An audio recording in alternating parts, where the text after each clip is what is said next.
الحمد لله الكريم المنان بالقول والإحسان والمنن الجسام، الذي هدانا للإسلام وفضل ديننا على سائر الأديان، ومن علينا بإرساله إلينا أكرم خلقه لديه وأفضلهم عليه، حبيبه وخليله وعبده ورسوله محمدا صلى الله عليه وسلم، فمحى به عبادة الأوثان.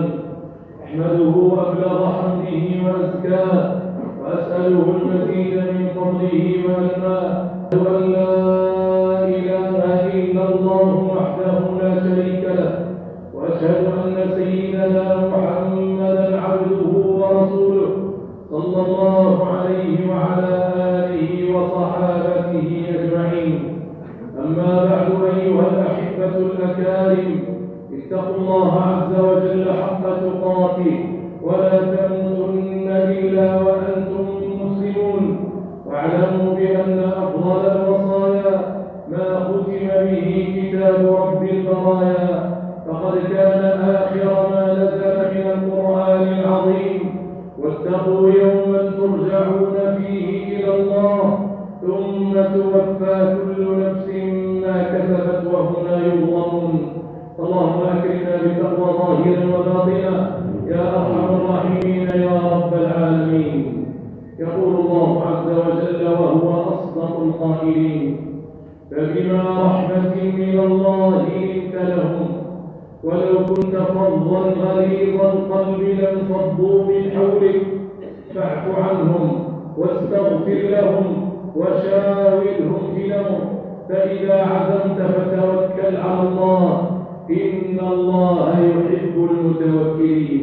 الأحبة الأكارم، لأن هذا الخطاب هو لرسول الله صلى الله عليه وسلم.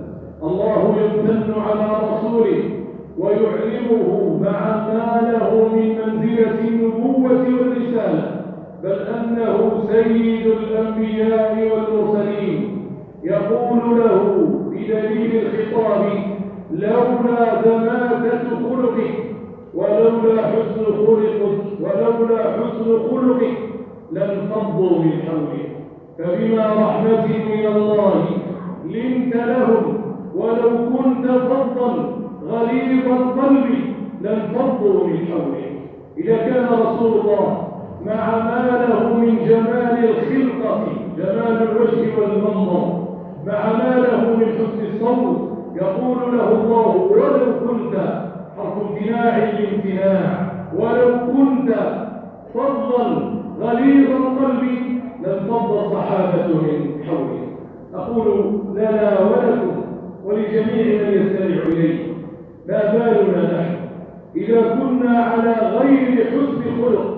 هل يستمع الناس إليه؟ هل الناس يحبونك؟ هل يكون لك منزلة عند الله؟ هذا نبي كريم يقول له الله عز وجل هذا الكلام، ولذلك أثنى عليه ربه ووصفه ربه بصفة طيبة عطرة، فقال جل علاه: وإنك لعلى خلق عظيم. جاء في السنن أن عروة رضي الله تعالى عنه، عروة بن الزبير، سأل خالته عائشة رضي الله عنها فقال: يا عائشة كيف كان خلق النبي؟ فقالت عائشة رضي الله عنها معاتبة عروة بن الزبير وهو من كبار التابعين، قالت له: أما تقرأ القرآن؟ أما تقرأ القرآن؟ قال: بلى أقرأ. قالت: كان خلقه القرآن، كان خلقه القرآن. وفي هذا النص دلالة ولطيفة بلاغية، إذ أن الخبر أو اسم خبر كان تقدم على اسمها للدلالة على الحصر، فأي شيء في القرآن هو في رسول الله. كان عفوا كريما، وربه يقول: خذ العفو وامر بالعرف واعرض عن الجاهلين. كان النبي عليه الصلاة والسلام يعامل الصحابة بأفضل الأخلاق، والله عز وجل يقول: وإذا خاطبهم الجاهلون قالوا سلاما. كان لا يغضب ولا يعنف أحدا. كل ما جاء في القرآن من باب الألفاظ والمعاني ترجمه رسول الله صلى الله عليه وسلم من باب الدستور العملي. وأنا أقول ولله الحمد والله العلي العظيم إن أزمة أمتنا هي أزمة خلق. أمتنا الآن أزمتها أزمة أخلاق. يأتي المغتربون من الخارج فيقصون علينا روائع الغرب الذين لا يتنزهون من البول أصلا، فيحدثوننا عن أخلاقهم وعن احتراماتهم وعن ونحن نعرفها جيدا. أي ما بالك أنت؟ ألم يأمرك إسلامك بحسن الخلق؟ ألم يأمرك بحسن الجوار؟ ألم يأمرك بأداء الأمانة؟ أم لم يأمرك بخفض الجناح؟ الله أمرنا فلم نأتمر، ثم تغنينا بأغاني أولئك الذين لا يتنزهون من البول. أخذوا الأخلاق فارتقوا وابتعدنا عن الأخلاق فصرنا كما تشاهدون. وخذ مني هذا الحديث واجعله نصب عينيك اعمل به، عسى الله عز وجل أن ينفعنا به في الدنيا والآخرة، إنه ولي ذلك والقادر عليه. في الصحيحين أن النبي صلى الله عليه وسلم ذكر عنده امرأة، ذكروا للنبي امرأة وذكروا له من كثرة صلاتها وصيامها. امرأة تكثر الصلاة وتكثر الصيام. لو قيلت لنا لقلنا أن هذه المرأة من أولياء الله. قيل لرسول الله امرأة ذكرت عند رسول الله وذكروا لسيدنا رسول الله كثرة صلاتها وكثرة صيامها وما فيها من أفعال الخير، غير أنها تؤذي جيرانها. هداية الجيران من سوء الخلق، هداية الجيران من سوء الخلق. وكان لنبينا جار يهودي وكان النبي يحسن إليه، فلما ذكر لرسول الله أنها سيئة الخلق مع ما فيها من صلاة وصيام، أتدرون ماذا قال رسول الله؟ قال هي في النار بصلاتها وبصيامها وبما تفعل، لأنها تؤذي جيرانها. لم تمتثل لأمر النبي القائل صلوات ربي وسلامه عليه: أقربكم مني منزلا يوم القيامة أحاسنكم أخلاقا. اللهم صل على من علم الأمة حسن الخلق وعلى آله وصحابته أجمعين. أقول قولي هذا واستغفر الله لي ولكم.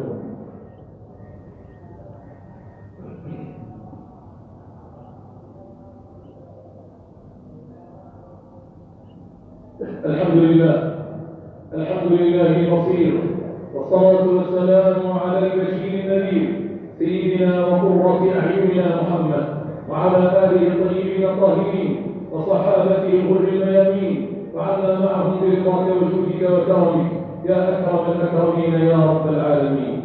بالله عليكم لو أن أحدكم طلب من أحد قرضا وجاءه برجل يضمنه وكان هذا الضامن حسن الخلق وفيا فيه من المال كثير، أيعطيه؟ بدون شك سيعطيه، لأن الضامن شيء كبير. إذا كان الضامن شيئا كبيرا فالمقرض لن يتوالى برهة أن يعطيه بسبب الضامن. أتدرون أيها الأحبة الأكارم بأن النبي ضمن لنا أعلى البيوت في الجنة؟ النبي عليه الصلاة والسلام ضمن لأمته أعلى بيتا في الجنة، ونحن نعلم بأن الجنة درجات والنار دركات، فأعلى بيت في الجنة هو أفضلها وسقفه عرش الرحمن. أعلى بيت في الجنة لمن؟